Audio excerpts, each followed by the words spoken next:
السلام علیکم ورحمۃ اللہ وبرکاتہ۔ حمداً کثیراً طیباً مبارکاً فی، اللہم صلی وسلم علی نبینا محمد۔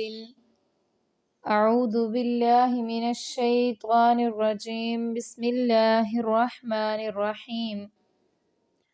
وقاتلوہم، اور تم لڑائی کرو ان سے، یعنی جنگ کرو ان سے،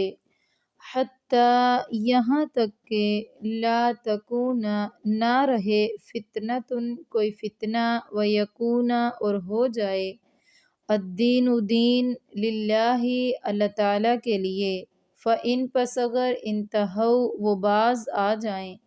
فلا تو نہیں ہے عدوان کوئی زیادتی کرنا، الا مگر علی الظالمین ظالموں پر۔ اللہ تبارک و تعالیٰ نے جنگ کی یعنی جہاد کی اجازت دی، تو پھر فرمایا کہ اب کافروں سے اس وقت تک لڑنا ہے جب تک کہ فتنہ ختم ہو جائے، کوئی فتنہ باقی نہ رہے، اور تمام کا تمام یعنی ساری کا سارا دین، اس دین اسلام اور تمام دنیا کی جو قانون ہیں وہ صرف اور صرف اللہ تعالیٰ کے لیے ہو جائیں۔ ہاں، اگر دشمن یعنی کافر باز آ جاتے ہیں، وہ اپنے اوچھے ہتھ کنڈوں سے پرہیز کرتے ہیں، تو پھر آپ نے بھی ان پر زیادتی نہیں کرنی ہے، بلکہ آپ نے بھی باز آ جانا ہے۔ ہاں، جو ظالم لوگ ہیں وہ باز ہی نہیں آتے ہیں اپنی حرکتوں سے، تو پھر ان پر انہی کی حرکتوں کے مطابق ان کو جواب دینا ہے۔ پھر مزید فرمایا کہ الشہر الحرام، حرمت والا مہینہ، بالشہر الحرام، حرمت والے مہینے کے بدلے میں ہے، والحرمات اور تمام کی تمام حرمتیں، قصاص بدلے میں ہی ہوں گی، یعنی یہ تمام کی تمام حرمتیں بدلے کی چیزیں ہیں۔ فمن اعتدی، تو جو شخص زیادتی کرے، علیکم تم پر، فاعتدوا تو تم بھی زیادتی کرو، علیہ اس پر، بمثلی اسی کی مثل، ما اعتدی جو اس نے زیادتی کی ہے، علیکم تم پر۔ واتقوا اللہ، اور تم سب ڈر جاؤ اللہ تعالیٰ سے، واعلموا اور تم جان لو سب، ان اللہ کہ بے شک اللہ، مع المتقین متقین لوگوں کے ساتھ ہے۔ عرب کا یہ دستور تھا کہ حرمت والے مہینوں میں لڑتے نہیں تھے، اور ویسے بھی انہوں نے ذی قعدہ اور ذی الحجہ اور محرم کے مہینے کو حج کے لیے مقرر کیا ہوا تھا، اور کیونکہ ان مہینوں میں حاجی حج کرنے کے لیے آتے تھے اور ان کو قابل احترام بنایا ہوا تھا، اور ان کے درمیان جو رجب کا مہینہ آتا تھا اس کو عمرہ کرنے والوں کے لیے خاص کیا ہوا تھا، اور یہ سب کے سب مہینوں کو امن و امان کا مہینے کا کرتے تھے، تاکہ حج اور عمرہ کرنے والے امن و امان سے سفر کر سکیں، اور ان مہینوں میں جدال اور قتال سے بھی منع کیا ہوا تھا۔ چونکہ یہ ایک اچھا امر تھا تو اسلام نے بھی اسی کو بحال رکھا اور اس اچھے دستور کو اسی کے مطابق چلنے دیا۔ اب جو بات اس آیت میں کہی جا رہی ہے نا، یعنی جو اس آیت کا مطلب ہے وہ یہ ہے کہ ان مہینوں میں اگر کافر تم سے جنگ کرتے ہیں، پھر تم بھی ان کی جنگ کا جواب جنگ میں دے سکتے ہو، ورنہ جنگ شروع کرنا، لڑائی شروع کرنا وہ تمہاری طرف سے نہیں ہونی چاہیے، کیونکہ یہ حرمت والے مہینے ہیں۔ یعنی اللہ تعالیٰ نے حرمت والے مہینوں میں جنگ کرنے سے منع فرمایا، لیکن یہ بھی فرمایا کہ والحرمات قصاص، حرمتوں کے بدلے ہیں۔ جو حرمت والے مہینے میں جنگ کرے گا تو تم بھی اس کی جنگ کا جواب حرمت والے مہینے میں دو گے۔ فمن اعتدی علیکم فاعتدوا علیہ بمثل ما اعتدی علیکم، جو تم پر زیادتی کرے گا تم بھی اسی کی مثل اس پر زیادتی کر سکتے ہو، یعنی جو اس نے کیا وہی کر سکتے ہو، اس سے زیادہ نہیں کر سکتے ہو۔ واتقوا اللہ، تمہیں چاہیے کہ تم سب اللہ تعالیٰ سے ڈرو، واعلموا اور جان لو، ان اللہ کہ بے شک اللہ، مع المتقین متقین لوگوں کے ساتھ ہے، تقوی اختیار کرنے والوں کے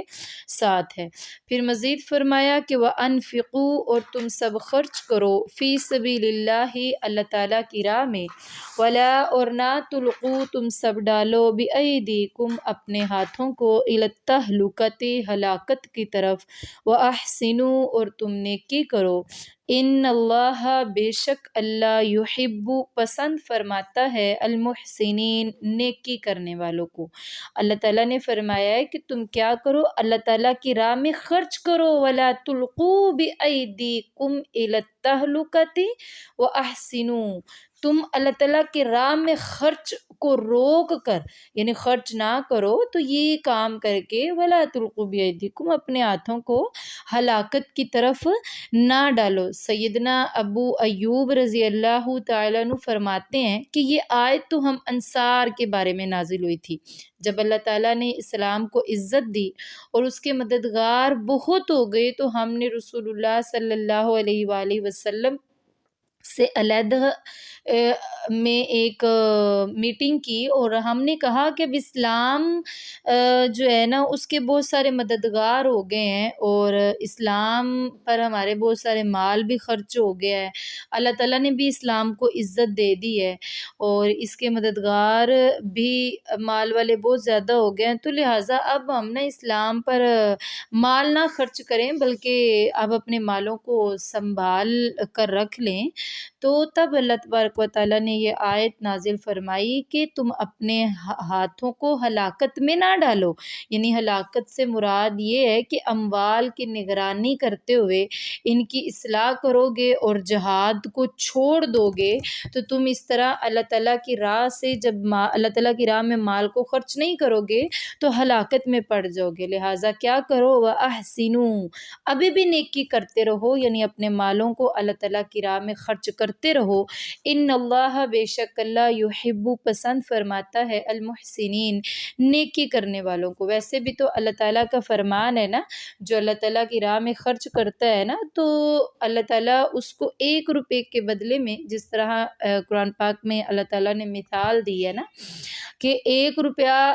ایک دانے سے جس طرح 7 بالیاں اگتی ہیں اور ہر بالی میں 100 دانہ ہوتا ہے، بالکل اسی طرح اللہ تعالیٰ کی راہ میں 1 روپیہ خرچ کرنے کا بھی اللہ تعالیٰ اتنا ہی اجر عطا فرماتے ہیں۔ تو یہ ہے کہ کبھی بھی انسان کو اپنے ہاتھوں کو ہلاکت میں نہیں مال کی وجہ سے ڈالنا چاہیے، یعنی یہ نہیں ہے کہ مال ہو بھی تو بھی وہ اللہ تعالیٰ کی راہ میں نہ دے، بلکہ خوشحالی میں بھی اللہ کی راہ میں مال دے اور تنگی میں بھی اللہ تعالیٰ کی راہ میں مال دے۔ اس سے مال کم نہیں ہوتا بلکہ مال زیادہ ہوتا ہے۔ جب مال میں اضافہ ہوگا تو پھر اللہ تبارک و تعالیٰ، جب مال اللہ تعالیٰ کی راہ میں خرچ کریں گے تو مال میں اضافہ بھی ہوگا اور اللہ تعالیٰ کی خوشنودی اور رحمت بھی نازل ہوگی۔ تو مسلمان کا دنیا کے مقابلے میں زیادہ رجحان اللہ تعالیٰ کی رضا اور خوشنودی اور رحمتوں کی طرف ہی ہونا چاہیے، بجائے اس کے کہ وہ